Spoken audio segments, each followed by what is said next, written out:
Hi guys, कैसे हो आप सब? I hope you are doing great.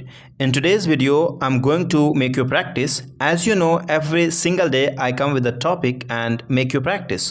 Right? So let's get started. तो गाइज इस वीडियो में कंजंक्शन को प्रैक्टिस करते हैं। ठीक है, कई सारे कंजंक्शन है जिसे हम प्रैक्टिस करेंगे। तो आखिर कंजंक्शन होता क्या है? A conjunction is a word और फ्रेज दैट कनेक्ट्स टू और मोर वर्ड्स और फ्रेजेस इन अ सेंटेंस, उसे हम कंजंक्शन कहते हैं। एक ऐसा शब्द जो दो या दो से ज़्यादा शब्दों और वाक्यों को जोड़ देता हो उसे हम कंजंक्शन कहते हैं। ठीक है, फॉर एग्जाम्पल बट, और, and, because, since, until, if, so, else, not only but also, neither, nor, as well as if, nevertheless, etc. कई और भी हैं। ठीक है, तो सभी को हम प्रैक्टिस करते हैं। तो यहाँ हम बट को यूज़ करेंगे। हालांकि बहुत ही ईजी है, बट कैसे हम जोड़ते हैं? जैसे उसने मुझे फ़ोन किया, ही कॉल्ड मी, मैंने फ़ोन नहीं उठाया, I did not pick up the call. ठीक है, इसे हम जोड़ सकते हैं बट से। जैसे ही called me but I did not pick up the call, उसने मुझे कॉल किया लेकिन मैंने जवाब नहीं दिया, मतलब कि मैंने पिक नहीं किया। इसलिए यहाँ पे बट एक कंजंक्शन है, कंजंक्शन का काम करता है, इस दो अलग अलग सेंटेंस को जोड़ देता है। ठीक है, एक सेंटेंस बना देता है। तो गाइज बट को आप लेकिन, पर या फिर को छोड़कर ये तीन सिचुएशन में यूज़ कर सकते हैं। जैसे ही इज़ पुअर, वह गरीब है, बट ऑनेस्ट, लेकिन ईमानदार है। ठीक है, अमित कैन ईट एनीथिंग, मतलब कि अमित कुछ भी खा सकता है पिज़्ज़ा को छोड़कर, बट पिज़्ज़ा मतलब कि पिज़्ज़ा को छोड़कर। ओके, आप इस सेंस में यूज़ कर सकते हैं बट को। तो गाइज अगला कंजंक्शन है एंड। एंड का मतलब और। ओके, राहुल मेरा दोस्त है, राहुल इज़ माय फ्रेंड। अमन मेरा दोस्त है, अमन इज़ माय फ्रेंड। इन दोनों को जोड़ देते हैं, राहुल और अमन मेरे दोस्त हैं, Rahul and Aman are my friends. Okay, Rahul and Aman are my friends. Simple है, बट आगे यूज़ देखेंगे हार्ड वाला थोड़ा। अगला कंजंक्शन है बिकॉज। बिकॉज मतलब होता है क्योंकि। जैसे मैं उस पर भरोसा करता हूँ क्योंकि वह सच बोलता है, I trust him because he speaks the truth. He speaks the truth. Simple, वह चल नहीं सकता क्योंकि उसे बुखार है। He cannot walk because he has a fever. He has a fever. Until मतलब जब तक नहीं। ओके, until के अंदर में नहीं ऑलरेडी होता है, ये बात को हमेशा याद रखना। टाइम के कॉन्टेक्स्ट में इसे यूज़ करेंगे। जैसे आप बाहर जा सकते हैं और अंधेरा होने तक खेल सकते हैं। You can go out and play until it gets dark, मतलब कि जब तक शाम ना हो जाए, जब तक अंधेरा ना हो जाए, तब तक आप खेल सकते हैं। सिंपल। अगला कंजंक्शन है अनलेस। अनलेस का मतलब होता है यदि नहीं। ओके, ये हम कंडीशन के कॉन्टेक्स्ट में यूज़ करते हैं। ये टाइम के लिए नहीं, केवल कंडीशन के कॉन्टेक्स्ट में इसे यूज़ करेंगे। ठीक है, जब तक नहीं या फिर अगर नहीं, सेंस वैसे ही होता है, लेकिन थोड़ा सा फ़र्क यही होता है कि कंडीशन के कॉन्टेक्स्ट में इसे हम यूज़ करते हैं। ओके, अगर आप धूम्रपान बंद नहीं करेंगे तो आप ठीक नहीं होंगे। You will not get well unless you stop smoking. Since मतलब चूंकि। ठीक है, सिंस चूंकि मेरी तबीयत ठीक नहीं थी इसलिए मैं जल्दी चला गया। Since I was not feeling well I left early. यहाँ पे इसलिए जो है कॉमा से काम चल जाएगा। ठीक है, एंड येट मतलब फिर भी। अमित ने कड़ी मेहनत से पढ़ाई की और फिर भी वह परीक्षा पास नहीं कर सका। Amit studied hard and yet he could not pass the exam. Simple है ये भी। अगला कंजंक्शन है सो दैट, मतलब ताकि। प्रतिदिन व्यायाम करो ताकि आप स्वस्थ रह सकें, रहें। Okay, exercise daily so that you can stay healthy, you stay healthy. Okay, कह सकते हैं आप। आइदर और मतलब होता है दोनों में से कोई एक। उस जगह पे हम आइदर और को यूज़ करते हैं। या तो रवि या फिर पीयूष उस कमरे में है। आइदर रवि और Piyush is in that room. Neither nor का मतलब होता है दोनों में से कोई भी नहीं, मतलब ना ही ये ना ही वो, मतलब कोई भी नहीं। उस जगह पे नीदर नॉर को यूज़ करेंगे। जैसे ना तो मैं नाच सकता हूँ और ना ही गा सकता हूँ। Neither I can dance nor I can sing. इस एग्जाम्पल को देखिए, वह ताकतवर नहीं है, ही इज़ नॉट स्ट्रांग। वह साहसी नहीं है, ही इज़ नॉट करेजियस। इसी को हम अगर जोड़ देते हैं तो कह सकते हैं वह ना तो मजबूत है और ना ही साहसी।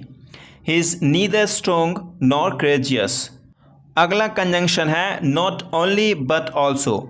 नॉट ओनली बट ऑल्सो का मतलब होता है ना केवल ये बल्कि वो, मतलब कि ये तो है ही है, साथ ही साथ वो भी है। उस जगह पे नॉट ओनली बट ऑल्सो को यूज़ किया जाता है। जैसे वह ना केवल अमीर है बल्कि एक उदार व्यक्ति भी है। एक व्यक्ति है बल्कि अमीर ही नहीं बल्कि ये भी है, यानी कि एक इंसान है, उसका दो स्टेटस है, दो चीज़ है, दो पहलू है। उस जगह पे हम नॉट ओनली बट ऑल्सो को यूज़ करते हैं। He is not only rich okay but also a generous person. अगला कंजंक्शन है no sooner than. No sooner than का मतलब होता है जो ही जैसे ही, मतलब जैसे ही एक काम खत्म होता है दूसरा काम शुरू होता है, उस जगह पे नो सूनर दैन को यूज़ करते हैं। जैसे पुलिस के आते ही चोर भाग गया, या फिर कह सकते हैं जैसे ही पुलिस आई चोर भाग गया। ठीक है, इसे आप एज सून एज की मदद से भी बना सकते हैं।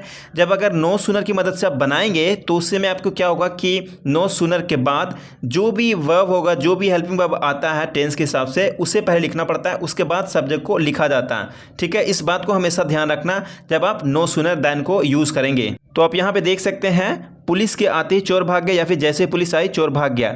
No sooner had the police come. ठीक है, यहाँ पे पास्ट में यूज़ किए हैं, पास्ट परफेक्ट टेंस में यूज़ किए हैं, कोई बात नहीं आप यूज़ कर सकते हैं। उसके बाद then the thief ran away, उसके बाद सिंपल दैन के बाद जो सेंटेंस जिसमें होगा उसमें आप बना देंगे। अगला कंजंक्शन है अदरवाइज। अदरवाइज का मतलब होता है वरना। ठीक है, वरना, अन्यथा, नहीं तो, उस जगह पे आप अदरवाइज को यूज़ करिएगा। जल्दी करो नहीं तो हमारी ट्रेन छूट जाएगी। Hurry up otherwise we will miss our train. Guys listen, if you want 600 plus advanced English structures ebook, you can get it. In the description of the video, you will get a link through which you can get access. Okay, once you're done with the payment 119 rupees, you will get email as well. You can access through that as well. Okay, if you want you can get it. अगला conjunction है instead of. Instead of का मतलब होता है के बजाय। Okay, के बजाय, उस जगह पे हम इंस्टेड ऑफ को यूज़ कर सकते हैं। जैसे मैं आम की बजाय केला खाऊंगा, I will have banana instead of mango. I will have banana instead of mango. If मतलब अगर। ओके, कंडीशन को दिखाने के लिए, अगर तुम थके हुए हो तो तुम आराम कर सकते हो। If you are tired you can take rest, you can rest. Okay, hence मतलब इसलिए, वह देर से आया इसलिए उस पर जुर्माना लगाया गया। He came late hence he was fined. ये पास्ट इंडेफिनिट का पैसिव है। आफ्टर बाद में, तुम्हारे जाने के बाद रवि मुझसे मिलने आया।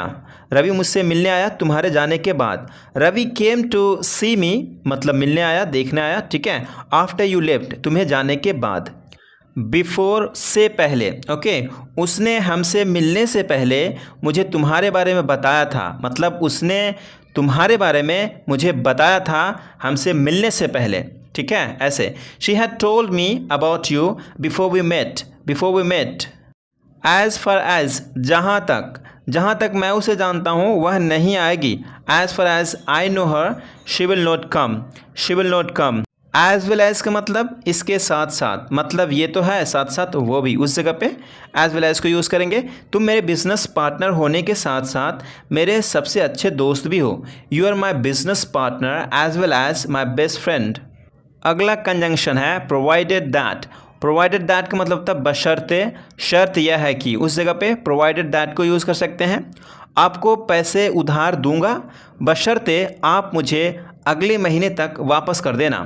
आई will lend you the money provided that you pay me back by next month.